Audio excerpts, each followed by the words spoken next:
महाराष्ट्र और झारखंड विधानसभा चुनाव का तारीखों का ऐलान चुनाव आयोग के द्वारा कर दिया गया है। इस वक्त की सबसे बड़ी खबर आ रही है। नमस्कार, मेरा नाम विश्वजीत कुमार और आप देख रहे हैं वाक फॉर इंडिया न्यूज।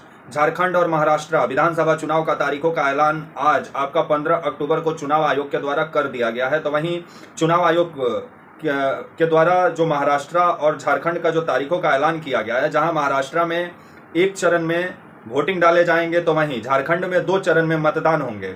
झारखंड में 13 नवंबर को पहले चरण के लिए वोट डाले जाएंगे तो वहीं 20 नवंबर को झारखंड में दूसरे चरण के लिए वोट डाले जाएंगे। तो वहीं महाराष्ट्र में 20 नवंबर को ही 288 जो विधानसभा सीट है महाराष्ट्र में, वहां 20 नवंबर को वोटिंग डाला जाएगा। तो वहीं झारखंड और महाराष्ट्र का विधानसभा चुनाव का नतीजा जो है आपका 23 नवंबर को आएगा। लेकिन 2019 में झारखंड में 5 चरण में चुनाव आयोग चुनाव करवाया था। 5 चरण में चुनाव कराया गया था चुनाव आयोग के द्वारा झारखंड का 2019 में। लेकिन 2024 में 2 चरण में झारखंड में मतदान होंगे। पहले चरण के लिए 13 नवंबर को वोटिंग डाले जाएंगे, दूसरे चरण के लिए आपका 20 नवंबर को वोटिंग डाले जाएंगे। तो वहीं महाराष्ट्र में एक चरण में मतदान होगा जिसके लिए 20 नवंबर को वोटिंग डाला जाएगा। तो वहीं महाराष्ट्र में कुल सीटों की संख्या 288 है, जिसमें बहुमत के लिए आपको 145 सीट चाहिए। तो वहीं आपका झारखंड में कुल सीटों की संख्या 82 है, लेकिन 81 सीट पर चुनाव होता है।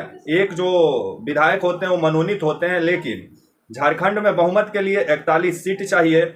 तो वहीं अगर झारखंड में मतदाताओं की संख्या देखें तो 2.6 करोड़ है, महिला मतदाताओं की संख्या देखें तो 1.6 करोड़ है, तो वहीं पुरुष मतदाताओं की संख्या देखें तो 1.3 करोड़ है। तो वहीं सबसे ज्यादा झारखंड में महिला वोटर हैं, जिस पर हेमंत सोरेन का नजर भी है। और मैया योजना का जो राशि है उसको बढ़ाने का भी काम हेमंत सोरेन किए हैं, क्योंकि 14 अक्टूबर को ही खबर आया कि मैया योजना का जो राशि है उसमें वृद्धि किया गया। 2500 रुपया मैया योजना के लाभुकों को मिलेगा झारखंड में। तो वहीं अभी झारखंड में राजनीति गर्म है। तो वहीं महाराष्ट्र में आपका 20 नवंबर को वोटिंग डाले जाएंगे आपका 288 विधानसभा सीट पर, और बहुमत के लिए 145 सीट चाहिए आपका महाराष्ट्र में। तो वहीं महाराष्ट्र में जो मतदाताओं की संख्या है वो आपका 9.53 करोड़ है। तो वहीं सबसे ज्यादा महाराष्ट्र में युवा वोटरों की संख्या है आपका 18.6 लाख युवा वोटर हैं महाराष्ट्र में। तो वहीं आपका महाराष्ट्र में 1 लाख से ऊपर पोलिंग स्टेशन बनाए गए हैं, बूथ बनाए गए हैं, पोलिंग बूथ।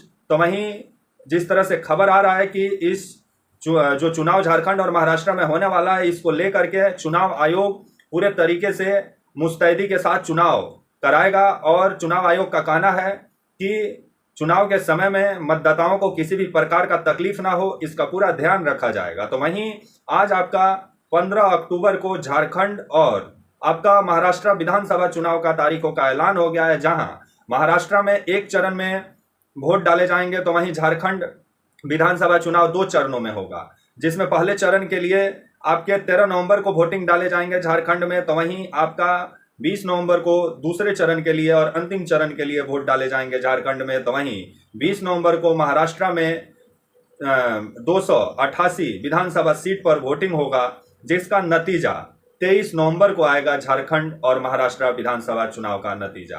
ये था चुनाव आयोग के द्वारा जो तारीखों का ऐलान किया गया है, उसके बारे में मैंने आपको जानकारी दी। तब तक के लिए आप मुझे इजाजत दीजिए और आप हमारे channel walk for India news को प्लीज लाइक और सब्सक्राइब और शेयर करना ना भूलें। तब तक के लिए नमस्कार, जय हिंद, वंदे मातरम।